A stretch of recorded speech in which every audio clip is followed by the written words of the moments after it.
Hello and welcome. This is Tagged thanks to Head and Shoulders. I'm Sarah Rowe. This is Hosko. Today we have two very special guests. We have Kath Ebbs, who's on Hosko's hot seat. We have Tilly Lucas-Rod. Unfortunately, we are without OMG in Emma Driscoll because she's out with concussion protocols. But we wish her the speedy recovery, and also we've so much to discuss on round 3. God, we do. And you keep calling me Hosko, but do you know my full name yet? What is it? Hoskings. With No, S for Rowie. some reason. I think I'm dyslexic or something. I don't know why. I just cannot seem to grasp it. It's Hosking, no S. Every time. I don't know. I don't know why. It's something, it's like a brain fog thing. I can't get my head around it. Anyway, Hosko, we need to get into round 3. Come on. We do. Okay, so round 3 was absolutely massive. I'm going to start with the Carlton versus Brisbane game. It was an upset and a surprise win from Carlton. Huge game. Keely Sherrard arguably might have a Goal of the Year nomination. And then Darcy Vesio as well had all praise for their team, and you can listen now.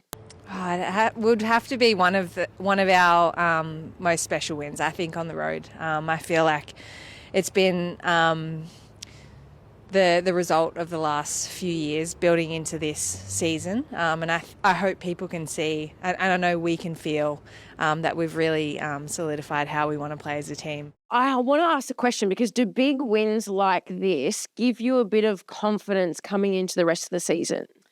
I definitely think so. I think if you play your game system and you get a feel for the group and there's confidence within the group building and there's trust being built with the players, that it can really have a massive impact. Well, you have a look at some of the clubs. Like I look at Brisbane, North, Adelaide, Melbourne. Now, they're probably 4 teams of the competition that have been a powerhouse since the competition inception. Now, I don't know about you, but there has been talk from clubs. If you beat one of these teams, it is an exciting moment, especially as a club that is an up-and-coming club like Carlton. It can help shape their season.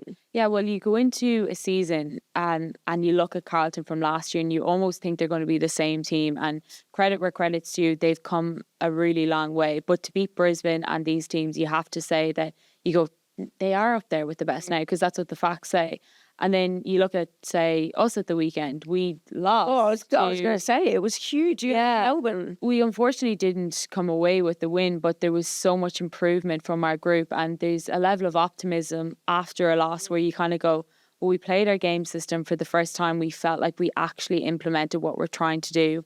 We felt like we nullified their attack, and we felt like we've improved a lot. So we do feel that, like, finally there's a feeling of we're actually growing, we're actually building. So I think of how we're feeling in Collingwood, and I look at Carlton and I go, they've had 2 or 3 really good wins, and they just narrowly lost out to Hawthorn last week as well. So they've been coming every week, and to get that win was massive. Well, speaking of your game, and for those that didn't get to watch or hear about it, Melbourne is, they had 100 points a few weeks ago. You guys were in front in the last quarter, and it was narrowly missed. Grace Campbell had a shot on goal after the siren, which could have put your team in front. Now, I know Grace Campbell, and she's an absolute character off the field, but, how was she? She had a smile on her face at the end, but, what was the feeling amongst the girls, or amongst Grace as well?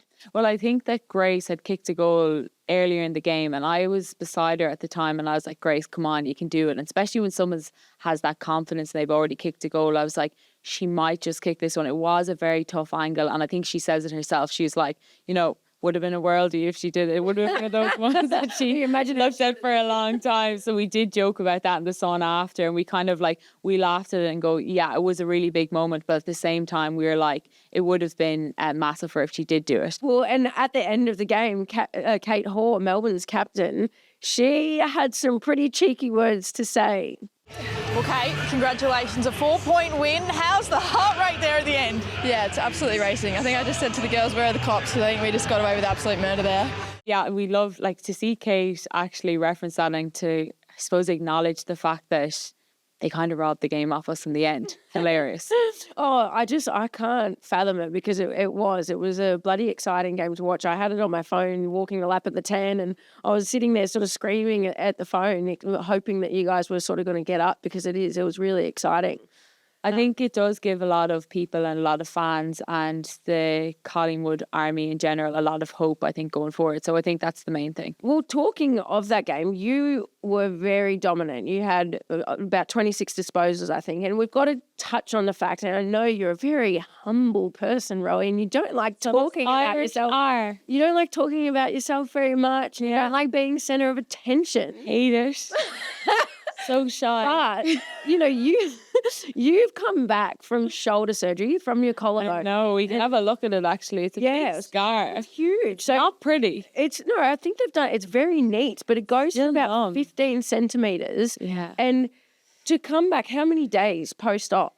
Yeah, it was 16 days post-op. And you fractured your collarbone. Yeah. They've put plates and screws in your collarbone. So some pretty major surgery in the scheme of an injury. You're sitting there thinking that your season was arguably done because this injury typically is at least 6 to 8 weeks. I think when I did it initially against Port Adelaide, I was like, I don't know how I'm ever going to recover from this. That's how much pain I was in.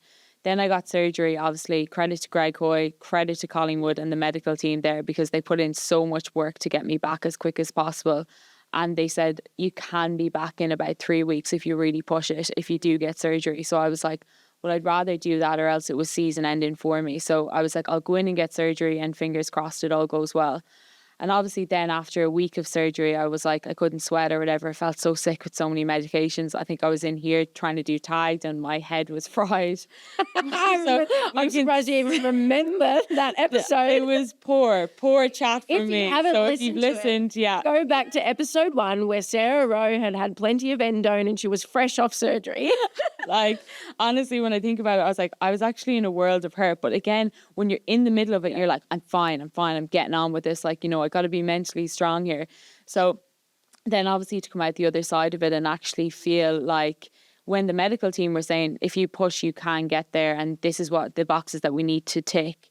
If you tick them, that you can play. So I was just like, okay, slowly ticking boxes and then got back in 2 weeks. But I think injuries are just such a massive part of the game. Well, it is. Congratulations for getting back because it's huge. I can only imagine, obviously, the mental ups and downs and excitement that at least you've been able to get yourself in a position where you can get back out there and performing exceptionally well. No, thank you, Hosko. But unfortunately, you are no stranger to injuries as well. And I do want to touch on that because I think it's a massive thing within every team, the impact that injuries have, and especially with AFLW just being, a season of 12 weeks long. You had your hamstring injury last season and it's carried on into this season. So can you talk to us a bit about that? Yeah, I don't know. It's going to be one of those days because I don't know, like it has a massive toll. Like we spoke about hamstring. So essentially, again, for anyone that doesn't know, I tore my hamstring tendon from the bone twice. And, essentially at times can be a 6-month injury, 12-month injury, and then it's really quite tedious and finicky. So,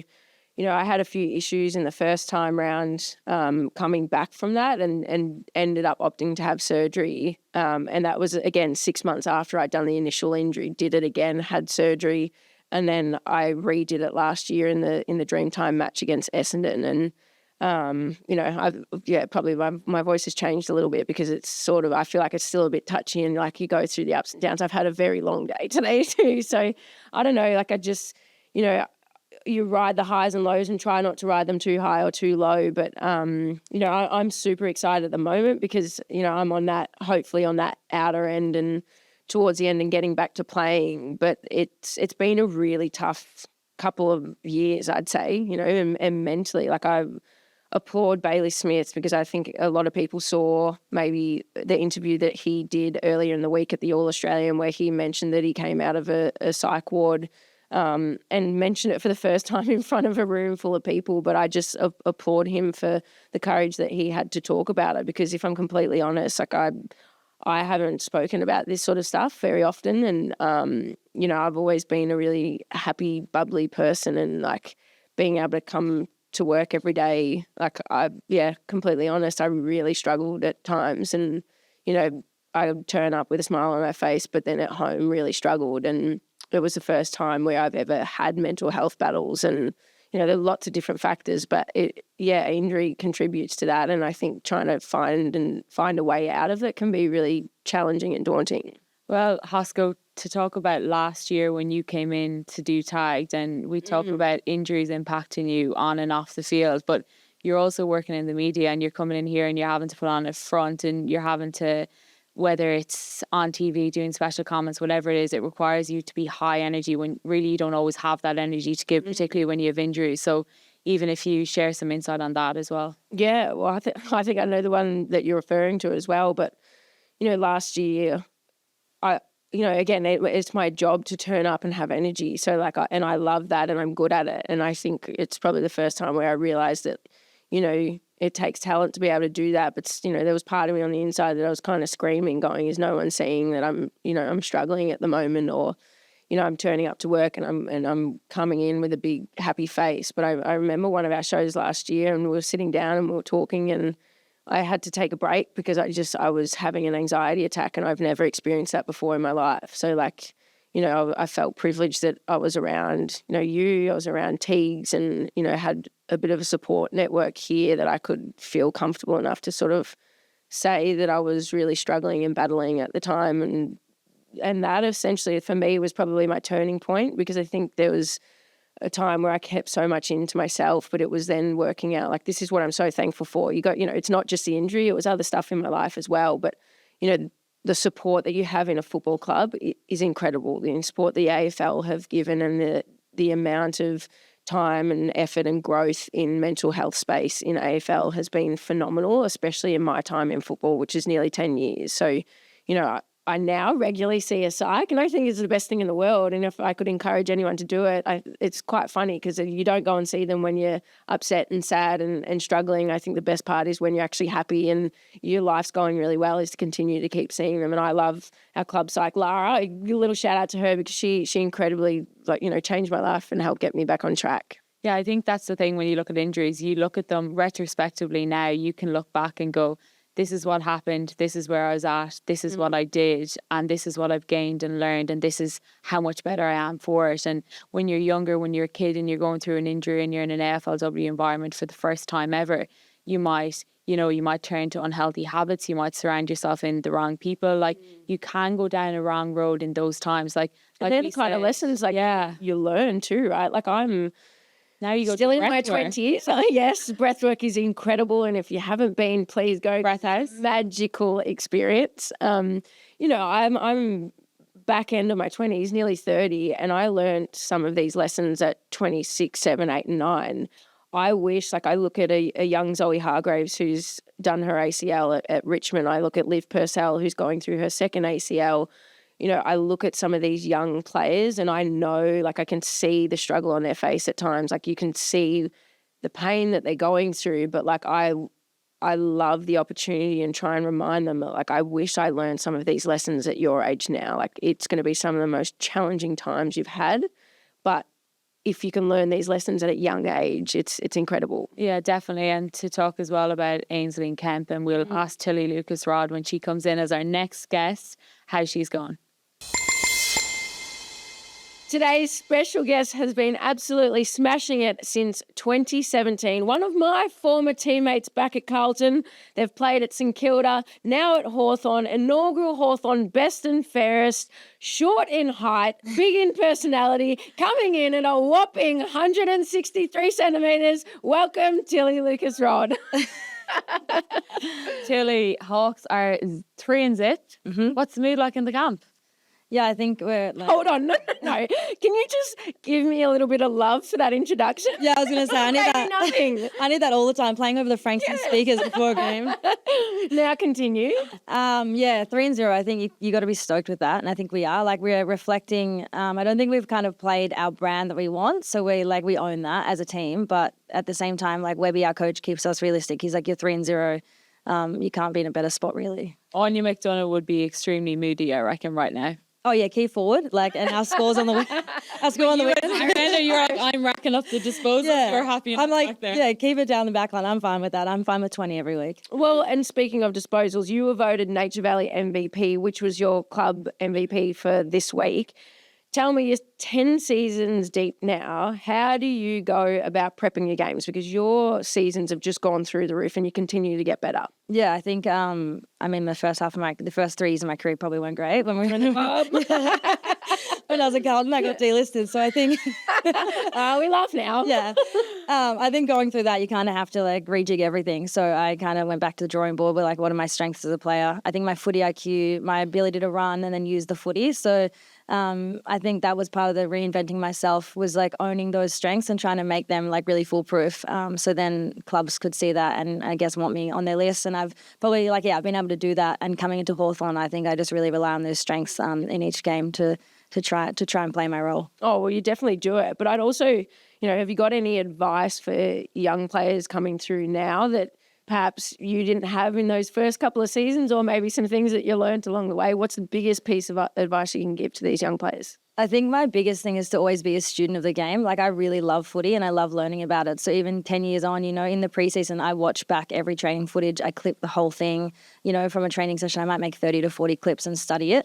Yeah, and I knew that. Yeah, so I think that helps me. And I think that would be my biggest thing, is like be like a student of the game, soak up everything you can from teammates. Like back in the day, we'd play with Bree Davey, Chloe Dalton, who were professional athletes from other sports. And you could take what you can from them and then you play with really good football players and, take a bit from everyone around you to try and, to get ahead.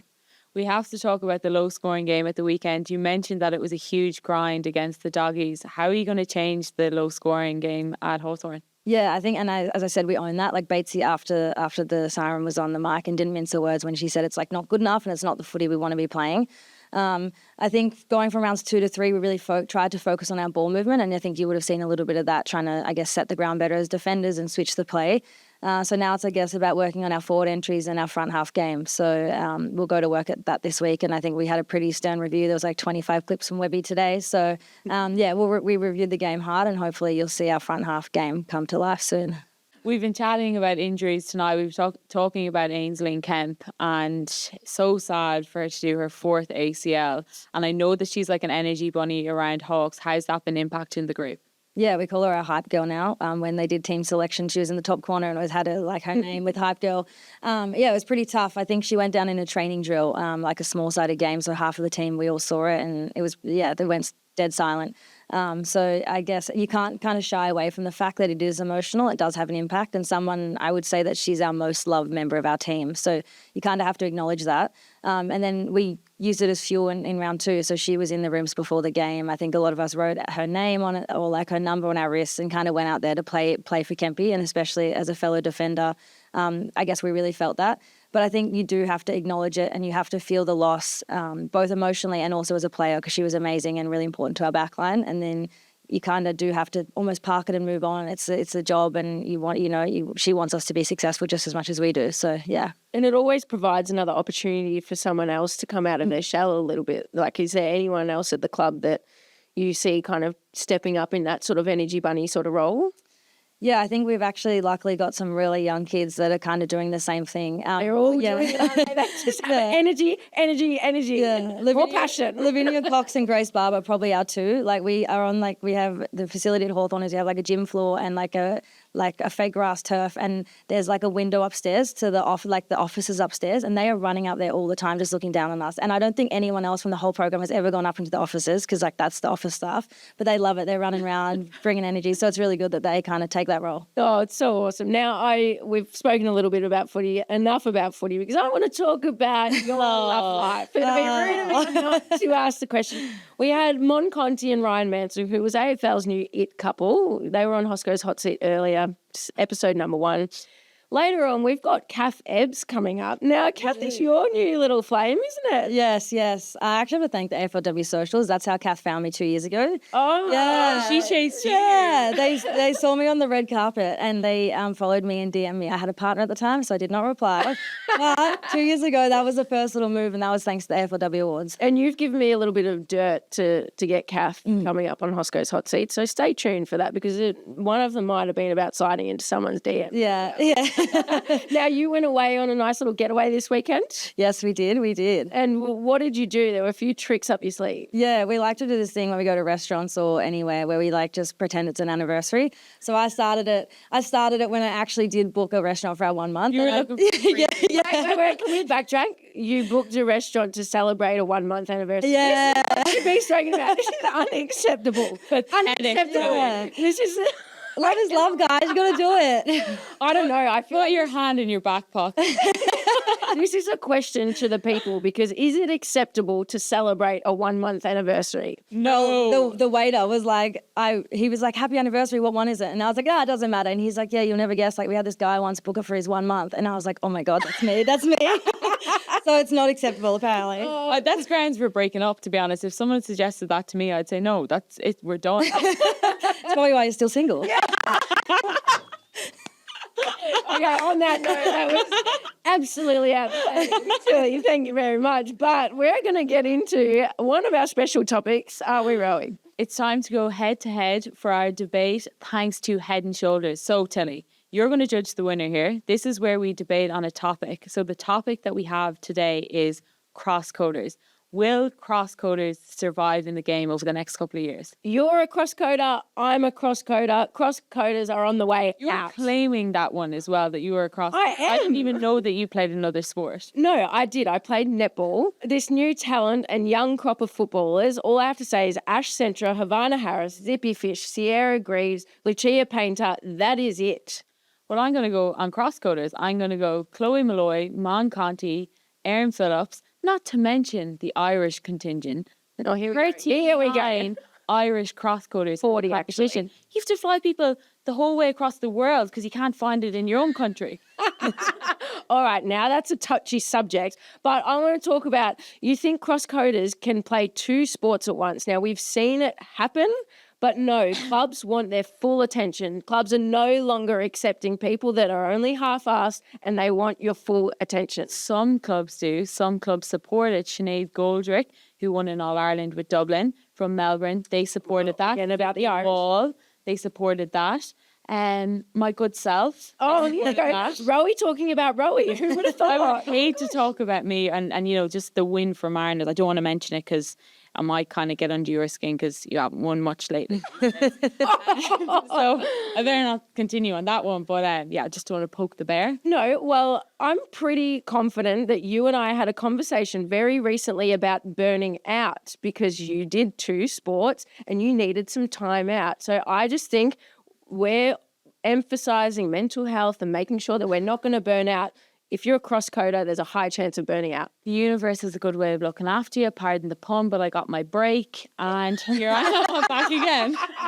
Rowie, you have not been this funny in a long time. I don't know what I'm off the end zone and I'm back. Well, I don't have another answer. Tilly, what do you reckon? As much as I love hearing you talk about yourself, Rory, I must go. Yeah! Classic Australian. Yeah. I could keep going anyway. I'm going to leave it there because I'm outnumbered here. Yeah, you are, and we won. So sorry, cross-coders, but you are being eliminated. Time out. That is it for us, Till. Thank you so much for jumping on board and jumping on Tagged. We're super excited to see what comes up because very shortly we are going to have your 1 month anniversary celebration. Love Flame, Kath Ebbs coming on for Hosko's Hot Seat. Looking forward to it. This is Tag. Thanks to Head and Shoulders. See you next week. Bye for now. Tilly, you got to do it. Yay! All right, Kath, welcome to Hosko's Hot Seat, where I will be asking you a series of saucy hot questions. Now, do you have to answer them?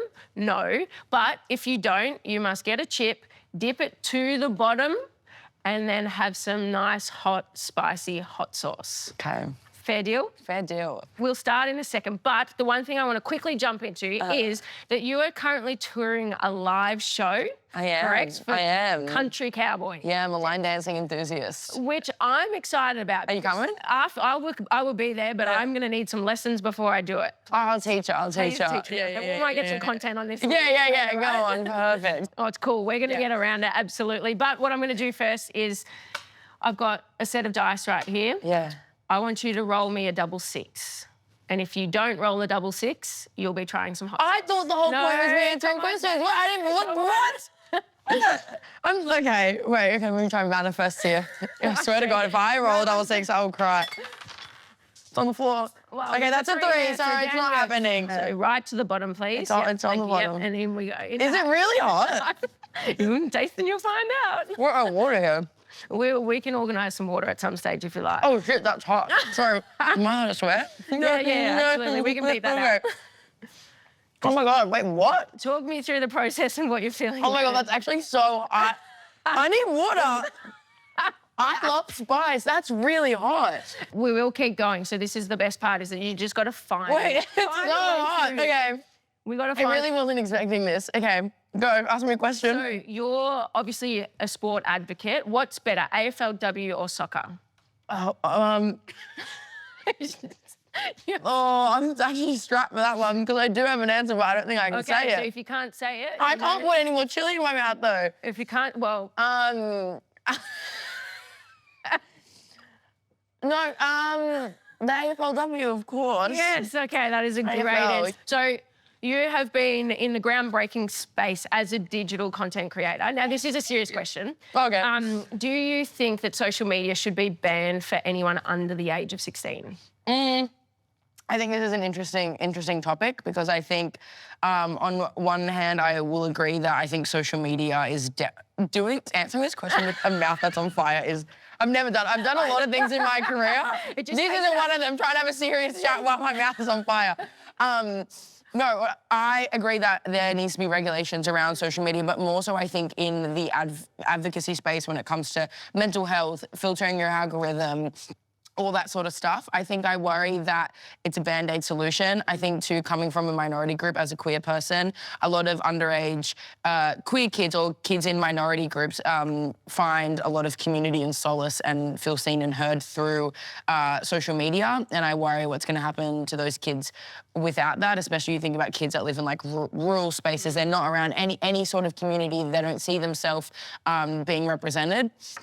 And I just think it's a bit of a Band-Aid solution. I think kids will still use social media, whether it's banned or not. So I think let's actually address the problem, and the problem is mental health, and instead of Band-Aiding it with a ban. Now, you are an ambassador for Nike as well, and you're well into your fitness. Now, I have a question. Is it true that you went to a Nike fitness launch or fitness event?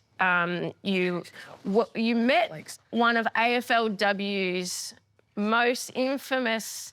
I think I know who gave you this. I'm going to kill them. I'm going to kill them. You met Chloe Malloy. Yeah, who's a dear friend now, but wasn't at the time. It was very...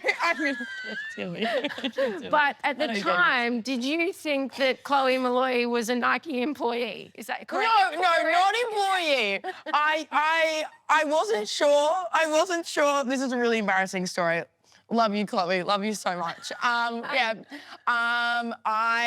just wasn't sure. I didn't know. I was chatting to AFLW royalty, and I really embarrassed myself also in front of my bosses at Nike, being like, "Who's that?" And they're like, "Huh?" And I was like, "No, totally. That's the captain of the Swans." So you're an Aussie icon yourself. Stop.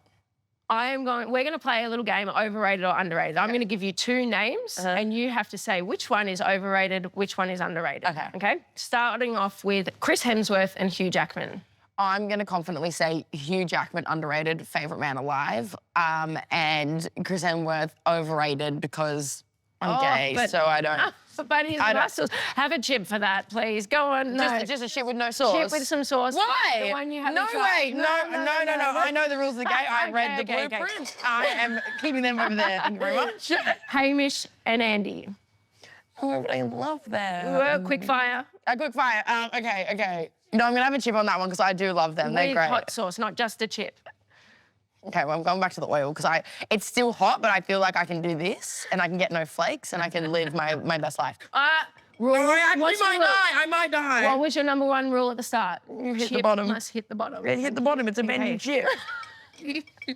Get off there. Go. Oh, firm. Okay.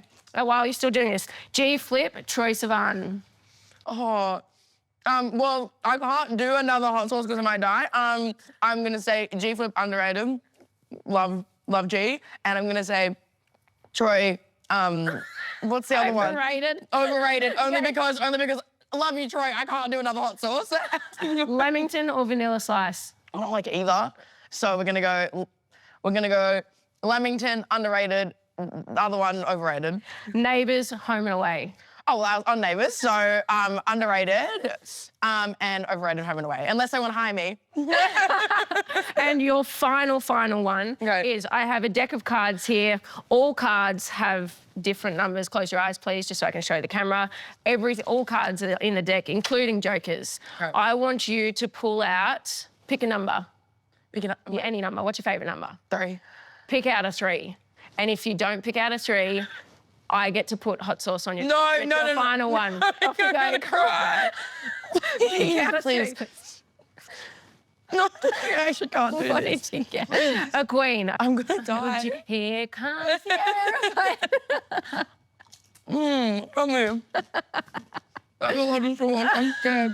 Okay, well, thank you so much for joining us. I'm going to be recovering for the next hour. Fantastic. Kath, appreciate you jumping on Hosko's Hot Seat. You have just been hot seated. Yeah. And as a thank you parting gift, I have some hot stuff socks for you. It's trauma socks. Yeah, I'm never wearing them. Yeah, I'll start crying every time I see them.